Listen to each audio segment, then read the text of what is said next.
नाज़रीन ख़बर है कंदकोट में 6 सितंबर के हवाले से शानदार रैली कढ़ी वही।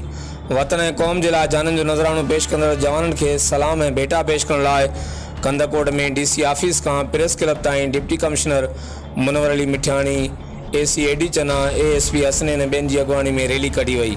रैली में शहरनि ऐं इलाइक़े वासियुनि वॾी तइदाद में शिरकत कई। रैली में शरीक अॻुवाणनि ऐं माण्हुनि मुल्क ऐं पाक फ़ौज सां यकजहती जो इज़हार करे मुल्क ऐं क़ौम लाइ जाननि जो नज़रानो पेश कंदड़ जवाननि खे ख़िराज तहसीन पेश कयो। रैली में शरीक माण्हुनि खे हथनि में परचम, बैनर ऐं झंडा हुआ। रैली में उस्तादनि, शागिर्दनि, म्यूनिसिपल रेवेन्यू अमले समेत पुलिस जे जवाननि ऐं ॿियनि खातनि जे मुलाज़िमनि शहरनि इलाइक़े वासियुनि वॾी तइदाद में पिणु शिरकत कई। हर वक़्तु आगाहण लाइ ॾिसंदा रहो JTN वेब न्यूज़ कंदकोट।